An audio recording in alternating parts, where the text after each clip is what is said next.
ସ୍ୱରାଜ ଭାବନା ଅର୍ଥନୈତିକ ପୃଷ୍ଠଭୂମି। ସ୍ୱରାଜ ଭାବନା ସ୍ୱରାଜର ଅର୍ଥ କ'ଣ ଦେଖିବା।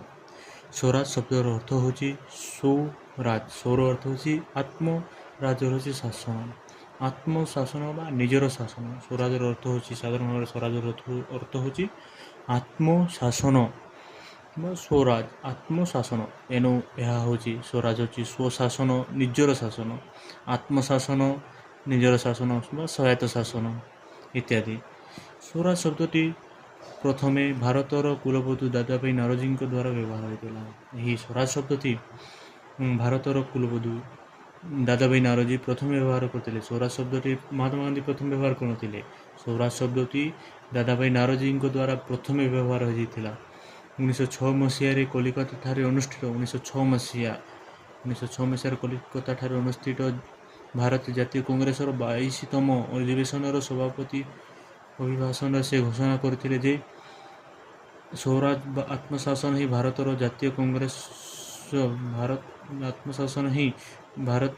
କଂଗ୍ରେସର ଲକ୍ଷ୍ୟ ହେବା ଉଚିତ। 1906 ମସିହାରେ ଯେଉଁ କଲିକତା ଠାରେ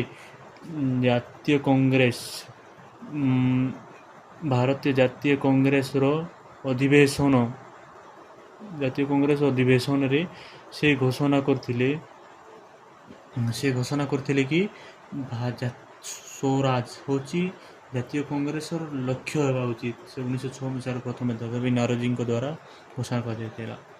ସ୍ୱାମୀ ଦୟାନନ୍ଦ ସରସ୍ୱତୀ ସ୍ୱରାଜର ଅର୍ଥ ଆତ୍ମଶାସନ ଅର୍ଥାତ୍ ଗଣତନ୍ତ୍ର ବୋଲି ଦର୍ଶାଇଥିଲେ। ସ୍ୱରାଜର ଅର୍ଥ ହେଉଛି ଆତ୍ମଶାସନ ବା ଗଣତନ୍ତ୍ର ଅଥବା ଗଣତନ୍ତ୍ର ବୋଲି ଆମର ଦୟାନନ୍ଦ ସରସ୍ୱତୀ ବୋଲି କରିଥିଲେ। ସ୍ୱରାଜକୁ ଭାରତ ଜାତୀୟ ଆନ୍ଦୋଳନର ଆଧାର ରୂପେ ଗ୍ରହଣ କରାଯାଇଥିଲା।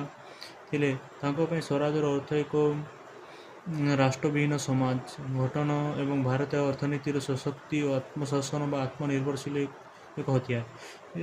ଏହି ଆନ୍ଦୋଳନକାରୀମାନଙ୍କ ଦ୍ୱାରା ସ୍ୱରାଜର ଅର୍ଥ ହେଉଛି ରାଷ୍ଟ୍ରବିହୀନ ସମାଜ ଗଠନ କରିବା, ଅର୍ଥନୀତି ସଶକ୍ତିକରଣ କରିବା, ଆତ୍ମଶାସନ, ଆତ୍ମନିର୍ଭରଶୀଳ ହେବା, ଏହା ସ୍ୱରାଜର ଅର୍ଥ ବୋଲି କୁହାଯାଇଥିଲା।